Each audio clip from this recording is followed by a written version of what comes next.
Good afternoon, everyone. My name is Amber Rivero, and I am the John Jay Student Government President. And I have the honor of being joined today by other amazing Bloodhounds and John Jay students.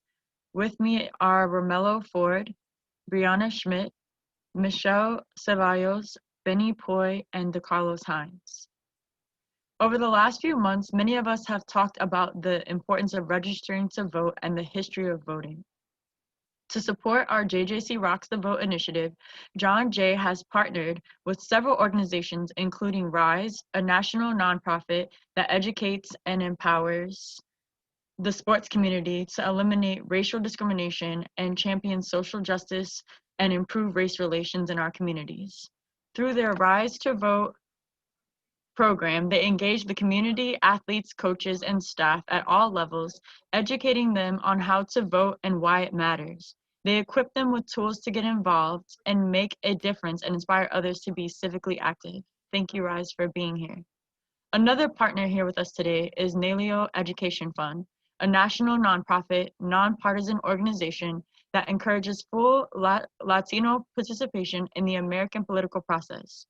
As a Hispanic serving institute, John Jay embraces our diversity and works to promote civic engagement. This year is like nothing any of us have ever seen or experienced before. And even though things are not the way that we would have wanted, our work continues. If we want to see real change happen, we must go out and vote. I challenge all of my peers that are eligible to vote to please utilize your vote. We have real issues to address in our communities, especially as our country continues to face the coronavirus pandemic and racial injustice is at the forefront. While change is slow, voting is real. To fix what's not working for us, we have to start at the polls. We need to talk about how important every election is. First, for an example, think about all the group chats you're in. Think about the Facebook groups that you're a part of, or any student organizations or other organizations in your community that you're affiliated with. We need to talk about how important every election is, from the president to your state legislator, and inspire others to vote through social media. The last day to vote is November 3rd, and more than 50 million people have already cast their ballots. You can join them. I now have the great pleasure to introduce our keynote speaker, Rashad Jennings. Rashad is a former football student athlete at the University of Pittsburgh before transferring to Liberty University to be closer to his home. Following a great collegiate career, Rashad played professionally in the NFL, having spent time with the Jacksonville Jaguars, the Oakland Raiders, and most recently, the New York Giants. John Jay has a very special relationship with the New York Giants, as they have established the Touchdown Fellowship for 5 students interested in criminal and social justice reform. Since Rashad's retirement from the Giants in 2017, he has become a regular TV talk and sports show personality and a best-selling author. In 2018, he published his first book, The If in Life: How to Get Off Life's Sidelines and Become Your Best Self, which reached the New York Times bestseller list. And now I pass it over to Rashad. Thank you for being here with us. Absolutely. I appreciate that introduction. I'm humbled every time I actually hear it. And hello to everybody out there. This is kind of, we're still trying to get used to the Zoom world where there's no actually interaction, right? So I'm going to try to be as lively as I possibly can without feedback. But listen, guys, I'm humbled to be here to kind of talk on this important issue for a few moments of your time. As she said, I went to Liberty University, graduated. I studied psychology and sociology. I went back, got my honorary doctorate degree, and I'm currently getting my license in premarital and marital counseling, which I'm a lover of love. And so if anybody's thinking about getting on that knee or saying yes, holler at me. And I also could teach you to dance as well, as I somehow tricked America and won Dancing with the Stars. So I got a little twinkle toe in me. But with all that being said, it's cool. I always tell people it's really nothing special about me. It's just the position I'm in that's unique. And with that position, I always feel it's important to be a magnifying glass towards issues that I think are important. And this is definitely one. And I kind of want to, we could talk about a lot of different things, but one thing I ran across a quote that an expert had said, and it's in quote, a financial expert said this: if good people remain financially illiterate, then that leaves all the money in the hands of potential bad people. And that principle can be applied in many areas of life, including voting. I personally have come to understand how powerful a vote is, and I give a few stories about it. One is very playful, and one has some sense of philosophy behind it. If good people, like yourselves, decide not to learn on issues and vote, then that leaves the decisions to be made by other people. And we don't want to live a life where other people are making our decisions. I give an example in a world that I think we all can laugh and appreciate. One time I wanted to take this girl out. She's beautiful. Wanted to take her out on a date. And, I want to do something special for her. It's all about her. So I asked, what kind of food would you like to eat? Right? I'm thinking I'm going to find the best restaurant. She tell me what style, what kind of food. And she said, it doesn't matter. You could pick. And I was thinking, okay, cool. But, I really want to do this for you. This is what I'm thinking. So let me figure out, do you want a big meal, a small meal? And she said, no, it's fine. You could pick. I was like, well, do you want like Italian food, American food? You want some sushi? She was like, no, either way, you could pick. And I said, okay. So I picked sushi, right? We get there. She can't find anything on the menu she wants. And the first thing she says is, I don't want this. And I thought to myself, I gave you the opportunity to cast in your vote on what you wanted, and you didn't do anything. And so now that you are presented with these only options, you're disappointed. And, as a joke, right? Like it's haha, it's very lighthearted, but we can understand the concept. If we don't give our vote, especially when asked upon, it's hard to be upset at the results. And, I think personally, I'm very nonpartisan.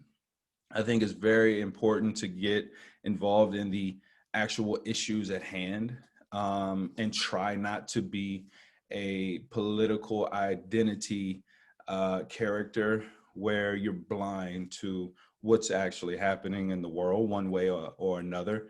It's very deep. And I think as an athlete, we have a great, powerful position because people look up to us, especially our communities, and getting into our local government. I think it's something that a lot of us should do. And everything from speeding limits to politician terms are affected by our voting, right? Which we all know. Everything from the cost of food and food safety and what we eat are affected by voting. Everything from what school we go to or what is actually being taught in our schools are affected by voting. Everything from discrimination, equality, inclusion, diversion, equity, are all things that are affected by voting. And we might not always see the results immediately that we may want. For another example, I was an NFL player rep and for 8 years in the NFL, which I'm elected by my peers to take on the responsibility of being a liaison between the actual NFL and the players, right? The NFL is not us. We are the players. The NFL is owned by 32 individuals and or shareholders of those 32 companies. And so as a representative, what I do is go set in these negotiating tables. And there was one particular term I wanted to change, and that was the ceiling and the floorboard that agents are compensated the percentage from the players' contracts. I wanted to get that lower, and I fought tooth and nail. Every agent hated me. It took a while for the players to understand what I was trying to do. I ended up representing myself. My last year, I saved a lot more money, and I got more money than the agent that was representing me said I would get, and I didn't have to pay him, so I was winning. And this is something I fought tooth and nail for. And it didn't happen until 3 years after I retired that they changed it. And so I laid the groundwork for it. And I'm sure you men and women, there's so many amazing ideas that you have. I encourage you not to be intimidated by it, because of the a lot of times, to see big change, it takes time, right? It takes effort. And I encourage you to put your effort in your communities, globally, nationally, locally, and you'll see the benefits over time. And also, another idea, and if you guys ever want to go to a different some websites to get some general information, it's very nonpartisan on some of the issues and concerns that we have. You can go to ontheissue.org. You can also go to vote.org just to get educated on some of the issues, because I know in college, I was more so focused on what I was trying to accomplish, and it took me a long time to get educated on some of the policies I actually cared about. And don't ever feel that, one party has it all together versus this party. And, I see people lose friends. I see people lose relationships because of voting, but you do want to be able to get to the position where you're able to explain why you believe what you believe. That is I think a standard beyond voting that we all should kind of walk with. A principle is getting to the point to understand and kind of be able to explain what you believe in, and not get caught up in the pressures of our people. But listen, guys, I do want to share one more story about just the impact and how vote, because I know you guys are all registered. I know you guys will vote. And so I just want to remind you and give some encouragement to showing you the compound interest that comes with voting, the importance of it, and how if we can get everybody to do it, we will see the changes we want far as in our communities, and changes. And by the way, I think there's a subconscious conversation going on with a lot of people. When I say changes, it doesn't mean that I am saying change this current president or not. When I say changes, I really mean to see the changes that we desire. And, take this story for what it's worth. One day when I was in middle school, my pops came and picked me up from middle school. He came and picked me up, and we played hooky, right? He picked me up and he signed me out. He got me out of class, and I think I'm in trouble. Why is my dad taking me out of school? And we got in the car and we went to the nearest beach, and it was cold, so we didn't get in the water, but we actually had pizza on the sand, and it was a good father-son bonding moment. Later, as we're driving in the truck, we're just talking about life, and eventually we, meander our way back to the house. I get home right on time when I typically would walk in the house, so nobody knew that I skipped. And I'm in my room, and I'm taking off my shoes, and I'm pouring the sand out on the carpet. My mom busts in the door, right? And she sees me pouring sand out and flips. She's a big neat freak and everything. She's a mom, right? So she's like, "What are you doing? Where's all the sand coming from?" Now, she knows my school doesn't have any sand pits. She knows her son. Where the heck have you been, right? That's probably what she's thinking. I'm nervous because I don't want to tell her where I've been, right? Because I get in trouble. Maybe I get my dad in trouble. I don't know. So I'm just sitting there with an upside down shoe, sand pouring out, my mom yelling at me.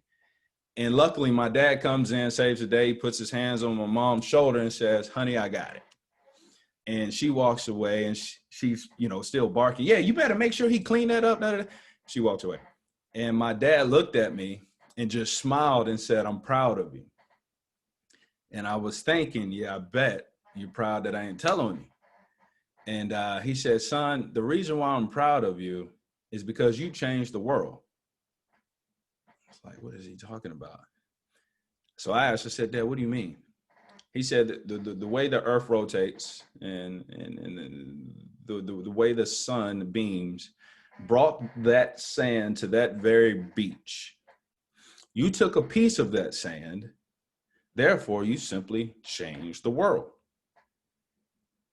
And I thought about it for a long time, and I was like, that's a weird way to think that I changed the world.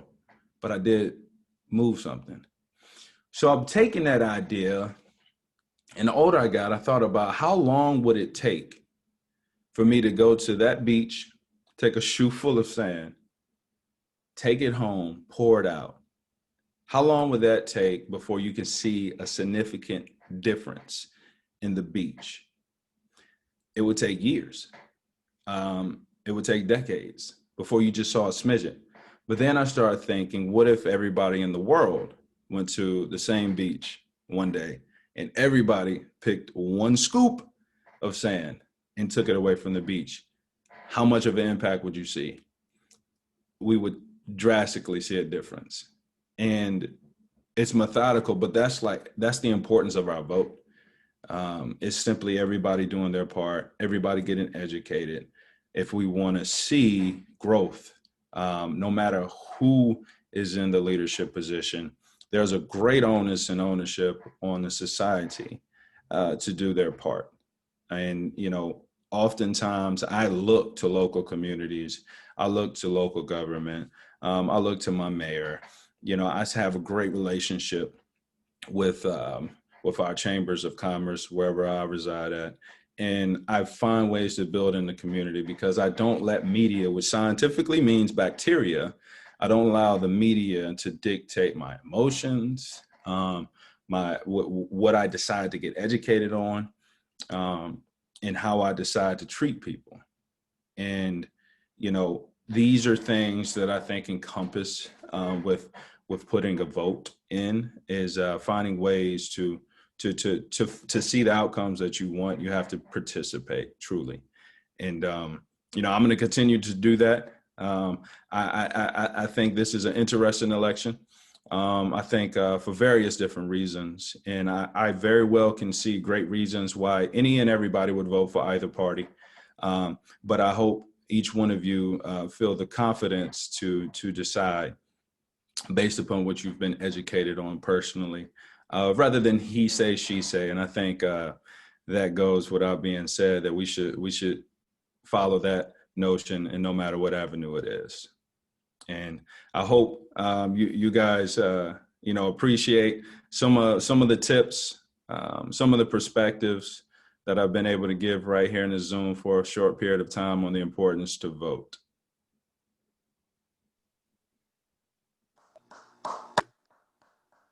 Thank you, Rashad. The knowledge you provided is so helpful and empowering. I'm sure many of us can relate to the experiences you shared. I'll start by introducing myself. My name is Romello Ford. I am voting because I want to see a positive change in my own community that will have a significant impact on the youth for their future. To build on Rashad's message, I would love to move on to the next portion of our program. Panel discussion with Diane Billings-Buford, CEO of RISE, Dinora Getachew, John Jay alumna with a degree in legal studies, former New York Executive Director of Generation Citizen, John Jay's very own Professor Heath Brown in the Department of Public Management, and finally Benny Poi, the Northeast Program Coordinator for Nalio Educational Fund, and a current John Jay MPA student. If you want to know more about their bios, it's in the chat. I am joined by my fellow student athlete, Brianna Schmidt, who I will ask to get us started. Thank you. Good afternoon, everyone. My name is Brianna Schmidt. I vote for the oppressed. Thank you to all the panelists for being with us today. We are excited to hear your answers based on your experience and expertise. I want to prep our audience by saying that this is a lightning panel, meaning we've got just a few but packed questions for our panelists. You will gain great information when we're through. I'd like to kick us off with a question for Professor Brown. When our nation's democracy was founded in the 1700s, only 6% of the citizens could vote, white men that owned land. Now, 71% of the nation is eligible to vote, but still many don't, or they face voter suppression techniques like disproportionate polling locations, felony disenfranchisement, and voter roll purges. Help set the scene for us about the current climate of our democracy, current turnout trends, and voter integrity. Also, could you share some resources that help ensure voter integrity and voter rights? Brianna, thank you. And thank you, Rashad, for that keynote address. I feel a little remiss following you with a bunch of statistics, but I'll do my best to go through this quickly and, Brianna, respond to your questions, which I think are really important questions. Let's be clear. Our democracy is under a great threat. There's no minimizing that, but voters, especially young and marginalized citizens, provide many reasons to be hopeful. The statistics, the ones that I'm talking about very briefly, tell a story about a changing and enthusiastic electorate who face many barriers to voting, but who show incredible determination and grit. So let's start with who's eligible to vote, because even though every resident of this country, every single one of them, has many political rights, not everyone has voting rights. From 2000 to 2018, over the last 20 odd years, the nation's eligible voter population grew from around 193 million to 233 million, an increase of 40 million newly eligible voters. Voters who are Hispanic, Black, Asian, and other race and ethnicity categories accounted for more than 3/4, 76% of this growth.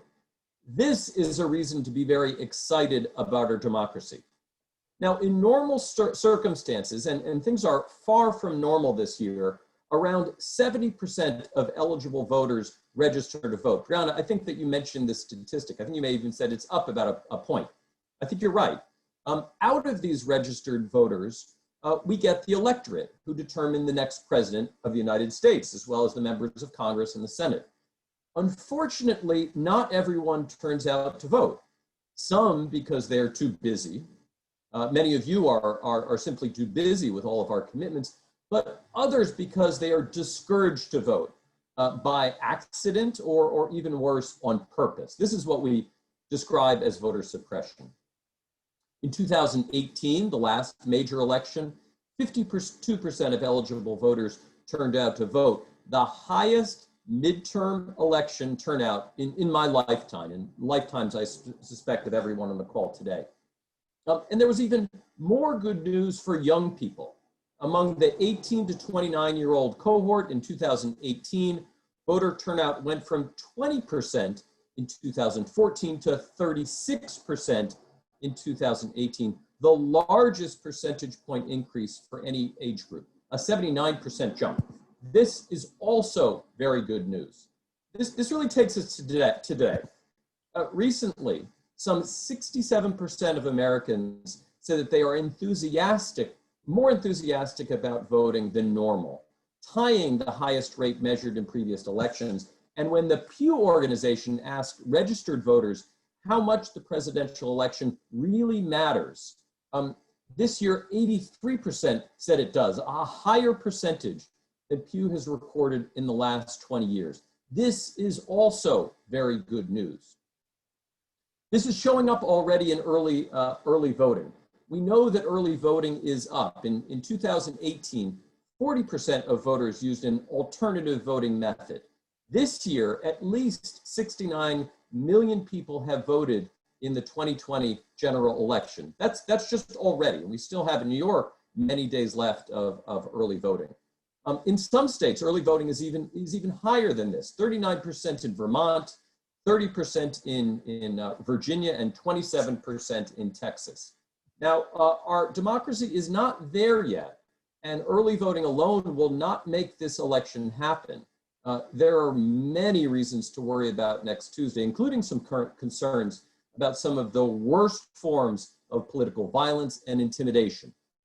In response to your last question, if you witness this, the ACLU has organized a hotline to report the voter intimidation that you may see, that you may observe for yourself or your loved ones. You can call the Election Protection Hotline, 866-OUR-VOTE or 888-VEY-VOTA to do so in Spanish. There are resources available. I think we're going to talk about some of those, but ACLU provides at least one. I'll end there and thank you all for having me a part of the panel.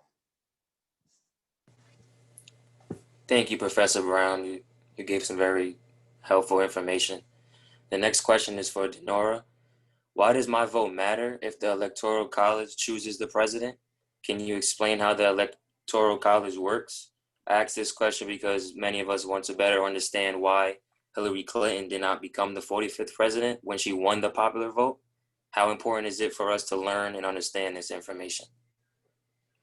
Such a great question, and hello to everyone out there. I'm so honored and proud to be here amongst the John Jay audience as a fellow John Jay alum, although I was once told that the degree that I earned from John Jay is no longer worth its salt because it's not as rigorous as the degree many of you are earning in political science and otherwise. So that legal studies degree, don't go look it up, it doesn't exist anymore.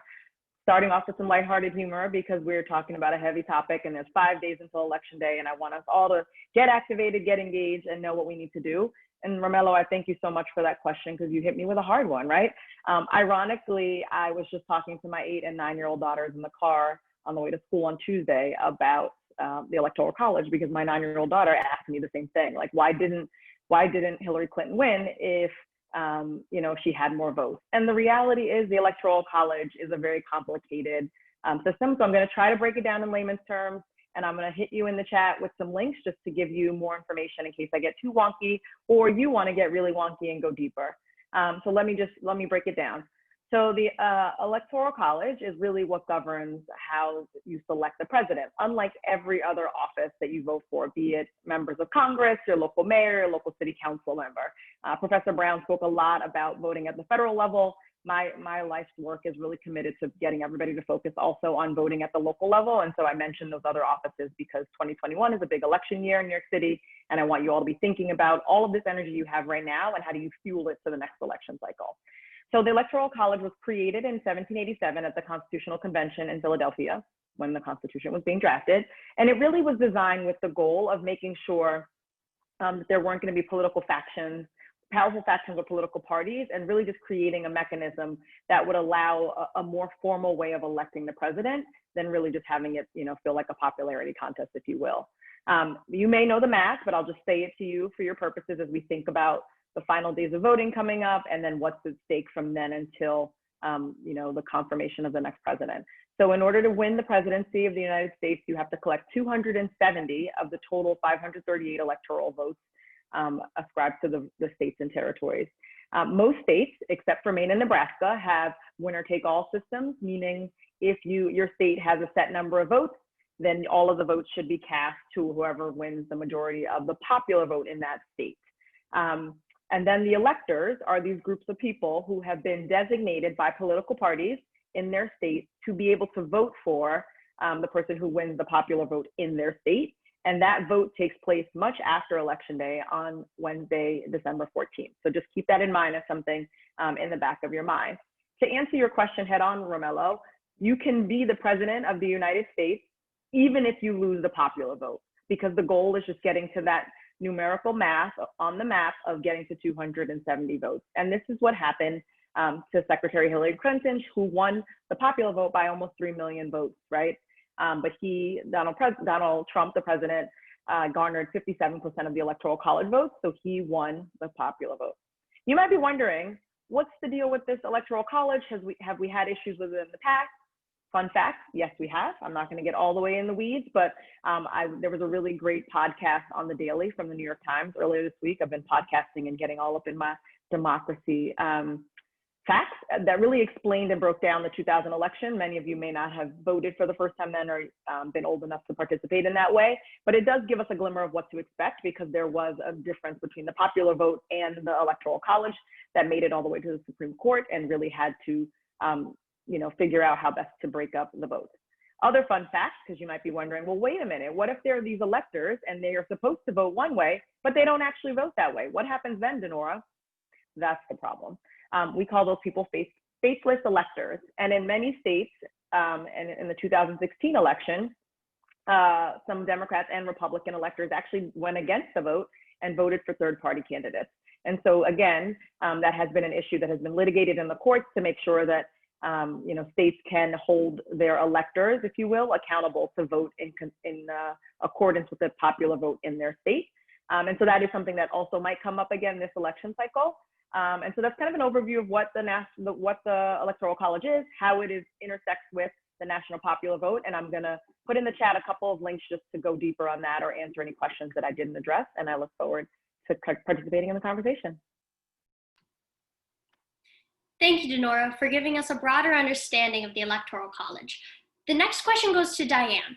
Sports are a part of America's greatest traditions. We want to ensure voting is a can't-miss American tradition. What role can athletes play in creating more awareness around voter education and motivating our communities to realize the importance of it and that their vote does matter? Yeah, thank you for that. And thank you all for having me. And thank you guys for, RISE is excited to partner more. Listen, this is a part of what RISE does year in and year out. Rashad that came on earlier to give you guys a clear answer to that question.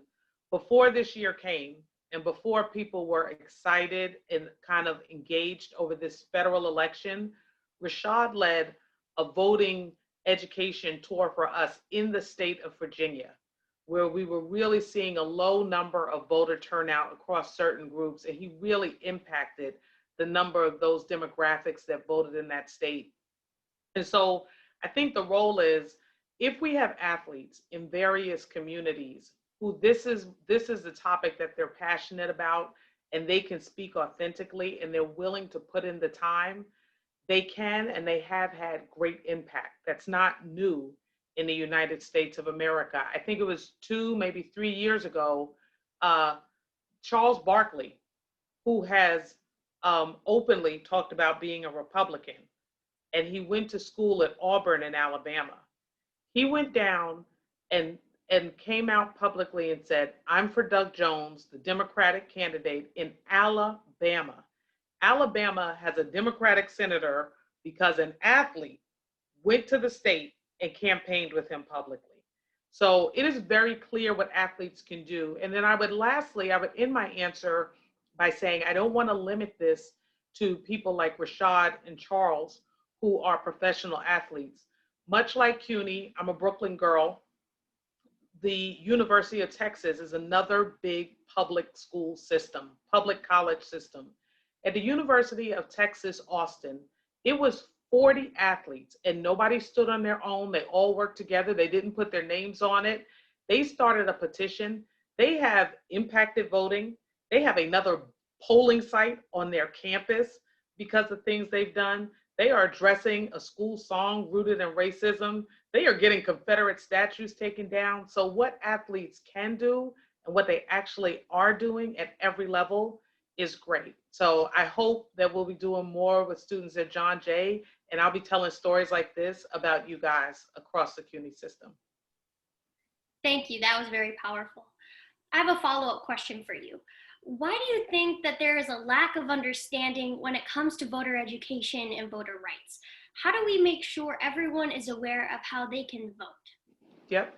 I think the lack of education is for 2 reasons. One, we can never forget that voter suppression is intentional and it is real. There have always been in our country forces that would seek to disenfranchise or stop certain groups from voting. When the nation started, 6% of our nation could vote. 6% were eligible to vote. White men that own land, that's it. This year, we just celebrated the 100th anniversary of the 19th Amendment. That was in 1920. It took us 75 years for women to get the right to vote. Then we had the Civil Rights Act of 1964 that really opened the doors for people of color. Then we had another, I'm forgetting the law now, that really addressed poll taxes that really kept poor people from voting. So it is somewhat intentional that folks are left out of this process, and we must continue to fight so that more and more people are enfranchised. And the way to do that is through educating. When people know they can take part, they do. I think 2 great examples, Snoop Dogg and Mike Tyson. Again, I'm a Brooklyn girl, so Mike's from Brooklyn. But both of them this year through voter education, they learned. They thought they couldn't vote because they had gone to jail. and they have been felons, but they were eligible to register, and both of them have voted in this election. And so I think the one thing that stops is the intentional oppression and kind of not sharing of information. And then the other thing is apathy. You know, as a woman, as a person of color, as a person who didn't grow up wealthy, I say some of it is also, it's on us to not be apathetic. And because someone is not handing you something doesn't mean you don't go take it. And so sometimes we don't have education because folks don't want us to have it. And sometimes we don't have education because we don't make it happen. So I think I would put, you know, my answers in those two categories. Thanks, Diane. The next set of questions goes to Benny. The Nalio Education Fund estimates that more than 14 million Latino voters will cast their ballots in this election. How does this compare to the previous presidential election? Why is it important for the Latinx community to vote? What does your organization do to engage the Latinx community? And as an HSI educational institution, how can students help ensure the Latino vote is safeguarded and not at risk? Romello, first, thank you so much for those really great questions. And I'd be remiss if I didn't, say thank you so much to everyone who helped organize this forum. Thank you so much to Mr. Jennings. And I also want to recognize an old professor of mine, Professor Henry Smart, because I am also a John Jay student, an MPA John Jay student. So it's just really great to be in great company. And thank you so much to my fellow panelists for such great answers to really great questions. So thank you again for that great question. And just a small correction, because every single vote counts. We have actually calculated that there are 14.6 million Latino voters who are expected to cast a ballot for the upcoming election.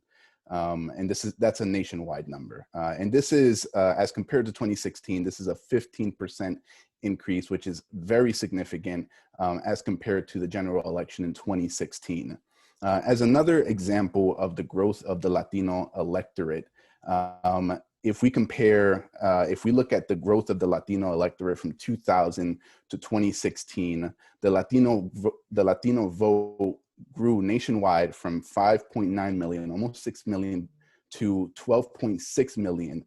That is an increase of 114%. So that is very significant. And this just goes to show how large the Latino vote is. And this should signal deeper investment by political campaigns into our communities. So this goes into your second question, and it's, why is it important for the Latino community to vote? As you can see, we are a very large voting bloc, and the participation of our communities, the Latino community, being also the second largest racial and ethnic group in the nation, will directly mean that political campaigns would need to alter their political platforms to meet the needs of the Latino community. And to be frank and honest, right, it's very important that the Latino community be as involved as possible. And I work for a Latino serving organization, but to be very frank and honest, when we vote, our elected officials keep our interests in mind and when making important policy decisions, because if they don't, right, we'll vote someone else in and they'll reflect our needs and our interest, right? So this isn't only for the Latino community, this is for everybody. You vote, they pay attention, right? Before a campaign starts, they look at voting data, they look at voting trends, they look at census data, and they look at who it is that they're representing and how often those communities vote, right? So the more often we vote, the more these political campaigns will invest in our communities. And to get an idea of what the Latino community cares about, Nalio Educational Fund partnered with one of our great partners called Latino Decisions and has been surveying the Latino community for the past few months. And in this last survey, they've noticed that COVID-19, healthcare, racism and discrimination, and jobs remain some of the most important issues to the Latino community. And just to give you some data, and not to bore you with too much of it, they've ranked what they care about, what issues are important to them, and 49% said COVID-19, 40% said of which they know somebody who has been sick, or has died of COVID-19, right? So there is a national dialogue that when you hear Latino, when you hear the term Latino, you think immigration, but we're much more diverse than just immigration. We care about the economy, we care about jobs, and we also care about racism and discrimination. So in order for those issues to count, we have to vote, right? We have to make sure that political campaigns hear us, that we're making our voice heard. And unfortunately, when political campaigns make decisions about who to reach out to and how to tailor their political platforms, they think about their return on investment, right? And it's important that we vote as often as possible so that they can take our interests very seriously. And you asked another question, which is really great. What does your organization do to engage the Latino community? So I'm going to throw in some shameless plugs of some of the resources Nalio Educational Fund offers. And Nalio Educational Fund, to summarize some of our services, engages the Latino community in mainly three ways. First, the Naleo Educational Fund assists Latinos through the naturalization and citizenship process, while at the same time advocating nationally to make this process more accessible, but also more affordable to everyone wanting to become a citizen in the United States. And secondly, the Naleo Educational Fund every 10 years kicks off its national census campaign called Hágase Contar, that works to ensure that Latinos are counted in the 2020 census. So this year was a census year. It has passed, but there are still very important conversations being had about the census, right? For those that don't know what the census is and how important it is to our communities, to put it in very short terms, it is the second largest national mobilization aside from a military mobilization that the United States takes part in. So this is a very large operation within the United States to count every person within the borders of the United States. And I want to re-emphasize that point. They count every person within the borders of the United States. So it doesn't matter if you're documented, undocumented, it doesn't matter what your identity is, they count every single person within the United States. And we do this because the way the federal government decides how much funding is coming into our communities is through the census data, right? And unfortunately, Latino and Black communities have historically been undercounted, right? So what does this mean? This means that if we're undercounted this year, right? If instead of counting the 10 people that live in a community, you only count 5, that means that that community is going to go with half of the funding needed to develop their schools, the public transportation, the hospitals. So being counted in the census is super important. And also remember that it's every person, no matter their documentation status. And lastly, and what we're actually talking about here today, Naleo Educational Fund works to educate and make voting easier and more accessible for Latinos through organizing, policy efforts, and we cannot stress this enough. Naleo Educational Fund does this in a strictly nonpartisan way, right? Because we understand that it's important for you to be civically engaged. It's important for you to be a part of the electoral process, and who you choose to vote for. While I personally might be invested in it, it's important that you just be a civic participant in your communities. And to help us in this work, Naleo Educational Fund created a free, nonpartisan, bilingual voter information hotline called 1-888-VE-VOTA or 1-888-839-8682. And that's available Monday through Friday from 8 a.m. to 8 p.m. And as we get closer to the election, it's actually going to be available from 5 a.m. to 10 p.m. So that those there that need linguistic accessibility, those that feel as if they're being disenfranchised at the polls, can actually call our bilingual hotline, and it'll connect you to a team of lawyers dedicated to making sure that folks know their rights and that their rights could be defended. It's actually connected to the 866 Our Vote hotline that Professor Brown had mentioned earlier. So the Spanish calls that come to 866 that go to 866 Our Vote is actually connected to our VE-VOTA hotline. And you asked one last question, and it's how can students ensure that that the Latino vote is safeguarded and not at risk? So first and foremost, I do want to say that the first thing you should do is make sure that you are registered to vote, right? And that you have a clear plan on how to vote, either by mail, through early voting, which is going on right now. You can early vote today, you can early vote tomorrow, all the way up until Sunday, and voting on election day. So first things first, just like if you're in an airplane, take care of yourself, create a plan, and then do that same thing with 5 or 10 people in your space, right? So the people that you know, right? I can go out into the streets and shout about how important voting is and how they should go vote and civic engagement this and civic engagement that, but you are the messenger that they're going to listen to. You are the perfect messenger for your mother. You're the perfect messenger for your friends. So that's one thing that you could do right now, is make a plan and help your community make a plan. And lastly, like I mentioned before, you can share our 1-888-VABLE at the hotline. I'll put it in the chat, and you can share this with your friends. You can share this with your family. If you know someone who needs help through the process, we'll walk you through the entire process. So thank you so much, Romello. Those were really great questions, and I'm excited to continue participating in the panel. Thank you, Benny. Each panelist has been so enlightening in their expertise and experience. As a final question, can I ask, from your own perspective, in just 1 minute, what is the one takeaway you think our audience needs before Election Day? Can we start with Benny, then Professor Brown, then Denora, and end with Diane? Awesome. Thank you so much, Brianna. So on top of what I just said, I think I want to echo something that Denora had mentioned earlier, and the federal election is very important. Voting for president is very important. Being engaged in the electoral process, it's very important, but that is not the only way you can be involved, right? There's this idea that millennials and Generation Z are not participants. They're not a part of the process, or they're not politically engaged, but that's just not true, right? We know this. We know that we're on Twitter having political discourse in very short tweets, very passionately. We are going to protests. We're going to rallies. These are all part of the political process. This means that you are civically engaged. It's just about grabbing that energy, right? Grabbing the energy of your friends and of your peers and moving that energy to the poll. But understand that just because we're not seeing a certain generation voting, and we're not seeing that result at the end of the day at an election, it doesn't mean that you aren't a civic participant.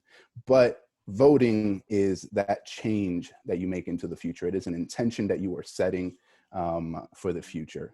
So that's one thing that I will say. And while the federal election is very important, it's also really important to get engaged in local elections. These are the things that change your community. These are the elections for the judges, right, that hear cases. These are that make that by adjudicating actually make policy, right, that lead to the further disenfranchisement or underrepresentation of Black and Latino communities, right? So it's super important to be involved at the local level. Even though the media is always covering the federal election, it's very important to be involved locally. Thank you. Thank you. Can we hear from Professor Brown? Give me a second. I'm going to pass off to whoever's next, because I've got noise coming in the background. So maybe I can go last. Okay, thank you. Can we hear from Denora then? Happy to jump in, and I might have noise in my background too. My daughter's doing her choir class, so there we are, living in a pandemic. So what can we all do in this moment, right? I want everybody, like Benny said, to make your plan to vote, right? And then make sure you're bringing your family, your friends, and everyone else with you, right? And be intentional about that. You've got few more days of early voting, and then 5 days until Election Day. I like to say that I'm a democracy ninja, because I want to use all of the tools in my toolbox to advocate for a democracy that's more accessible, inclusive, and representative. And what that means is that we also can't give up on Election Day. So the same conversations that are happening on Twitter today, I'm going to write to you all, and I want to hear what you're talking about on November 4th, right? People are going to stand in line for hours, and they're going to roll their eyes, and they're going to tweet about it. Maybe you're going to tweet at the Board of Elections, but I'm going to ask you, did you actually write the letter to the city council and to the state government to change the way elections are conducted in New York, right? It isn't just about the day of voting. It is about all of the activities that work towards this more inclusive and accessible democracy. And so what I would say to you as a ninja for democracy is that democracy is a full contact sport. I want to see all of you playing in it every day between this election, the 2021 election next year, the midterms in 2022 and beyond. And then for those of us who are not citizens, right, in the strict legal sense, there are other ways that we can be civically engaged and make our voices heard too, because these communities are our communities and these elected officials represent us. And so you need to stand up at those political hearings and make your voices heard. You need to write the op-eds, you need to contact the elected officials. And because I love putting things in the chat, I'm gonna share a resource from Generation Citizen that talks about ways that you all can go beyond the ballot. Because if we wanted to live in a monarchy, we would still be in that, but we don't have a monarchy. So I don't want us coronating our leaders and not holding them accountable between elections. So thank you so much for the chance to be here today and to share a few words of advice in the lead up to the election.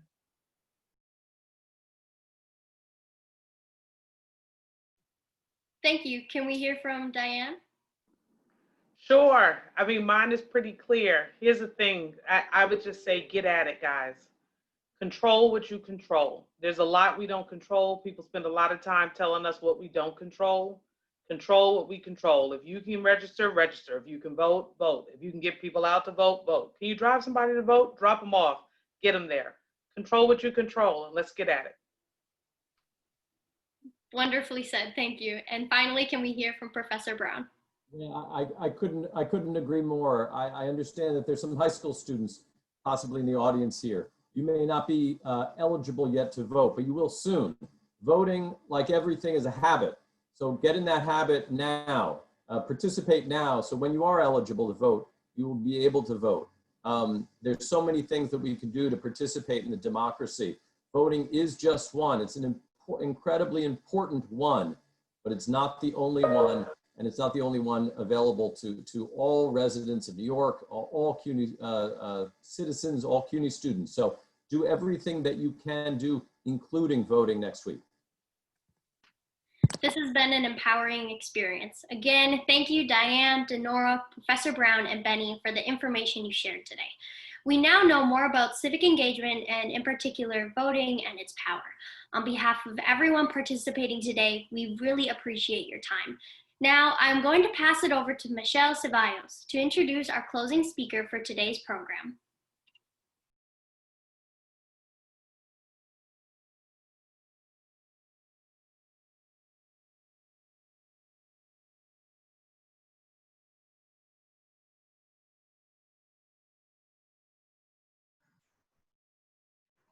Thank you for that. Thank you for the introduction and to all the panelists for sharing such valuable information with us. Hi, everyone. My name is Michelle Cevallos. As a proud Latina, Adelante student, and a criminal justice major at John Jay College, I know the importance of voting this election day. This is my first time voting, so I'm really excited to go out to the polling site and to vote. I'm going to wear a mask, remain socially distanced, and take my hand sanitizer and take all other safety precautions to make sure that I cast my ballot safely. Voting is a way to make my voice and the voice of the Latinx community heard. It's important for us to understand that we have the power to come together and vote for elected officials who truly understand the struggles that our communities go through. This is our right, and I fully intend to play a part in that, and I hope that everyone does, whether you vote by mail, early voting, or on November 3rd. So with that being said, I have the pleasure of passing the torch to a student leader, Hines, president of the Black Student Union and a fierce advocate for justice. Carlos is a junior earning a dual bachelor's and master's degree in forensic psychology. His academic excellence has allowed him to be a part of the honors program, as well as be awarded as the New York Giants Touchdown Fellowship. He is a member of the National Honor Society of Leadership and Success. As an academic, Carlos co-authored and presented research on developing a pipeline for minority psychologists at the American Psychological Association conference, and has also co-authored his first peer-reviewed journal article, currently under review, on systemic oppression and experiences of microaggressions.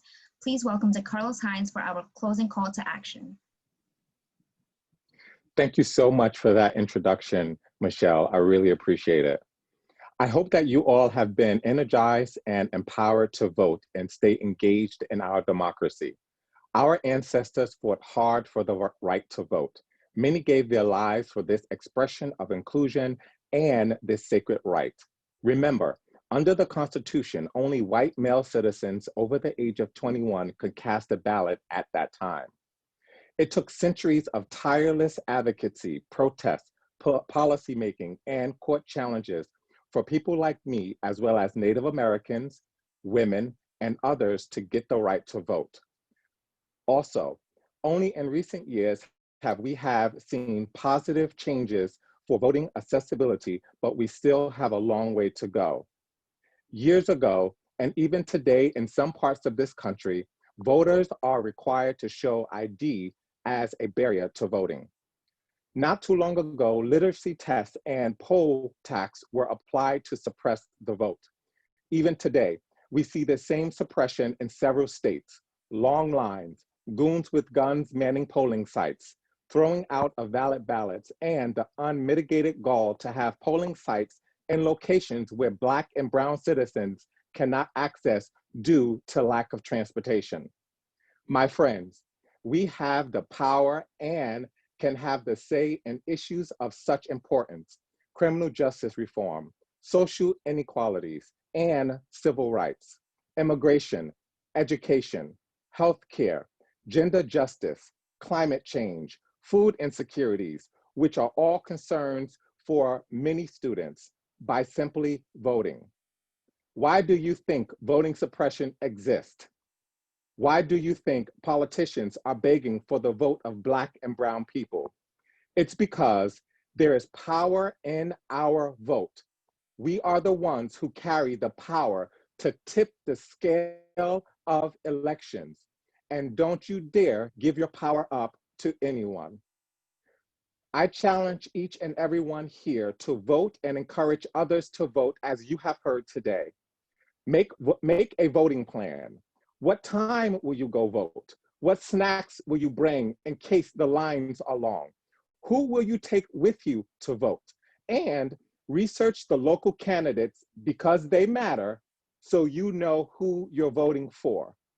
And finally, post your voting selfie on social media, tagging John Jay College.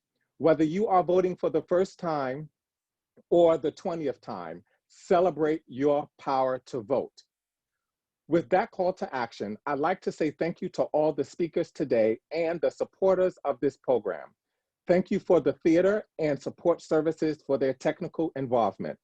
On behalf of the participants, we are thrilled that John Jay and CUNY students, high school students, faculty, staff, and alumni tuned in and participated. Stick around and take photos of the resource slides that are coming up. There are volunteer opportunities posted to help protect the vote. And check out our own JJC Rocks the Vote website for information and tips. Finally, have a great evening. Please wear a mask, and remember, your vote cannot be counted unless you go and cast it.